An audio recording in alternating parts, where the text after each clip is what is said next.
तो दोस्तों DLF company ने अपना क्वार्टर थ्री का रिजल्ट पेश कर दिया है। तो चलिए फटाफट देख लेते हैं कि क्या रिजल्ट निकल कर आया है। तो दोस्तों ये पिछले साल दिसंबर में 1643 करोड़ का रेवेन्यू था इनका। वहीं अभी बढ़ के हल्का सा जंप हुआ है, 1737 करोड़ हो चुका है। वहीं 3 महीना पहले 2184 करोड़ था। तो ईयरली तो बिल्कुल फ्लैट है, लेकिन क्वार्टरली थोड़ा सा गिरावट देखने को मिल रहा है हम लोग को।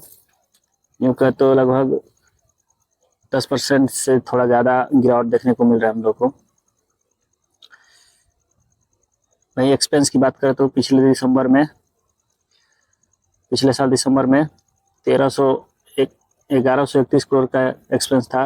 वहीं इस साल दिसंबर में 1261 करोड़ हो चुका है। यानी कि रेवेन्यू थोड़ा सा गिरा है, तो इनका एक्सपेंस भी थोड़ा गिरा हुआ है। वहीं 3 महीना पहले 1600 था रेवेन्यू, सॉरी एक्सपेंस, क्योंकि रेवेन्यू भी ज़्यादा आया था तो खर्च भी ज़्यादा हुआ था।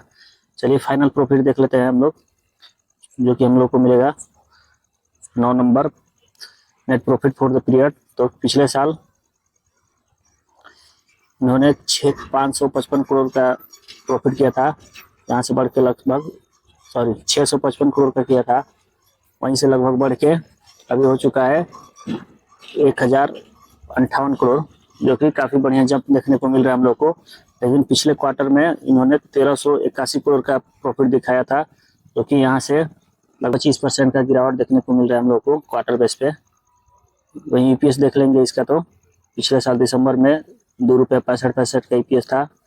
वहीं अभी 4 रुपया 28 पैसे का हो गया है, जो कि पिछले क्वार्टर में 5 रुपये 58 पैसे का था। तो सेम वही जैसे प्रॉफिट देखने को मिल रहा है हम लोग को, ईपीएस भी वैसे ही देखने को मिला है।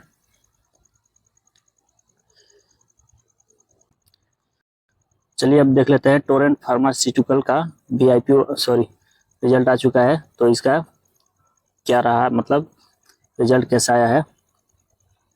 तो टोटल रेवेन्यू इनका देखें दोस्तों तो 2699 करोड़ का था, जो कि वहाँ से बढ़ के थोड़ा सा ही बढ़ावा हुआ है। लगभग कहे तो 2% से लगभग 10% के आसपास इनका जंप हुआ है टोरेंट फार्मा में ईयरली बेस पे। वहीं क्वार्टरली देखें तो थोड़ा सा गिरावट ही है, लगभग 1% से कम ही कहेंगे इसको। तो ईयरली और क्वार्टरली बोले तो बिल्कुल फ्लैट ही बोल सकते हैं, मात्र 10% का जंप है साल दर साल में। वही इनका एक्सपेंस देखेंगे दोस्तों, टोटल एक्सपेंस तो पिछले साल दिसंबर में 2156 करोड़ का एक्सपेंस था। वहीं अभी इस साल बढ़ के 2151 हुआ है। तो रेवेन्यू में भी थोड़ा सा गिरावट था, तो इस वजह से तो एक्सपेंस में भी कम देखने को मिल रहा है। वहीं पिछले क्वार्टर में 2212 करोड़ का एक्सपेंस था। चलिए नेट प्रॉफिट देख लेते हैं दोस्तों कि क्या प्रॉफिट निकल कर आया है इनका।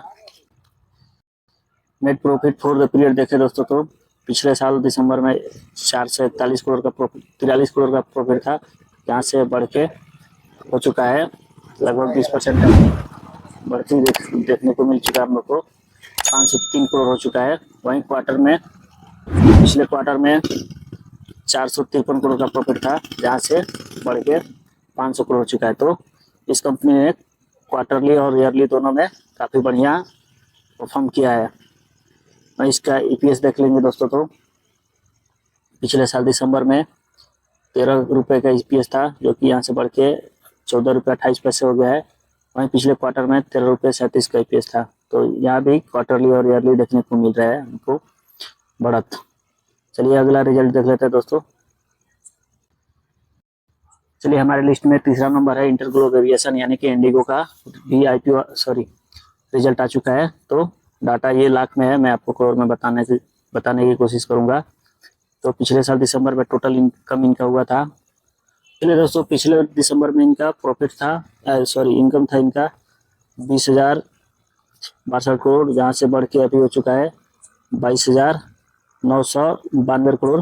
वहीं पिछले क्वार्टर में 17,759 करोड़ का रेवेन्यू था। वहीं एक्सपेंस की बात करेंगे दोस्तों तो ये कंपनी में खर्च भी काफ़ी बड़ा होता है। तो एक्सपेंस था 17,063 करोड़ का, जो कि अभी हो चुका है 20,465 करोड़ का। और पिछले क्वार्टर में 18,666 करोड़ का एक्सपेंस था, जो कि पिछले क्वार्टर में काफ़ी मतलब यूँ कहे तो काफ़ी बड़ी गिरावट हुई थी इसके रिजल्ट में, क्योंकि 17,000 का रेवेन्यू था इनका, सॉरी 17,000 का रेवेन्यू था इनका, और इनको एक्सपेंस ही हो चुका था इनका लगभग 18,666 करोड़ का। चलिए फाइनल प्रॉफिट देख लेते हैं हम लोग। फाइनल प्रॉफिट पिछले दिसंबर में था 2,998 करोड़, वहीं इस दिसंबर में हो चुका है 2,448 करोड़, जो कि गिरावट इस ईयरली में भी देखने को मिल रहा है, और 986 करोड़ लॉस ही हो चुका था। तो लॉस में पिछले क्वार्टर में तो लॉस था, लेकिन इस क्वार्टर में 2,448 करोड़ का प्रॉफिट हो चुका है। वहीं ईपीएस के थ्रू भी देखेंगे हम लोग दोस्तों को, पिछले साल 77 का ईपीएस था, वहीं इस साल 73 का हो चुका है, जो कि ईयरली भी गिरावट है, और पिछले क्वार्टर में 25 का ईपीएस माइनस में जा चुका था, एक कोस्ट में है तो यानी माइनस में है। चलिए अगला हम लोग रिजल्ट देखेंगे शक्ति पंप का। तो दोस्तों शक्ति पंप का रिजल्ट देख लेते हैं फटाफट। टाटा करोड़ में है, तो पिछले साल दिसंबर में टोटल इनकम इनका था 471 करोड़, जो कि वहां से बढ़ के हो चुका है 656 करोड़। वहीं पिछले क्वार्टर में 631 करोड़ था, तो ईयरली और क्वार्टरली दोनों तरफ से हम लोग को बढ़त देखने को मिल रही है। वहीं एक्सपेंस की बात करें तो पिछले दिसंबर में 414 करोड़ का एक्सपेंस था, जो कि अभी 16 करोड़ का हो चुका है, जो पिछले क्वार्टर में 505 करोड़ का एक्सपेंस था। चलिए फाइनल प्रॉफिट देख लेते हैं। प्रॉफिट फॉर द पीरियड में आएंगे हम लोग। तो पिछले क्वार्टर में इनको प्रॉफिट हुआ था 40 करोड़ का, सॉरी 40 करोड़ का। वहीं अभी यहाँ से बढ़ के लगभग सीधे बढ़ा, लगभग यूँ कहते हैं 120 बोल सकते हैं हम लोग, 120% का जंप देखने को मिल रहा है। वहीं पिछले क्वार्टर में 94 करोड़ का प्रॉफिट था, तो यहाँ से भी जंप देखने को मिल रहा है, और ईयरली भी देखने को काफ़ी बढ़िया जंप मिल रहा है।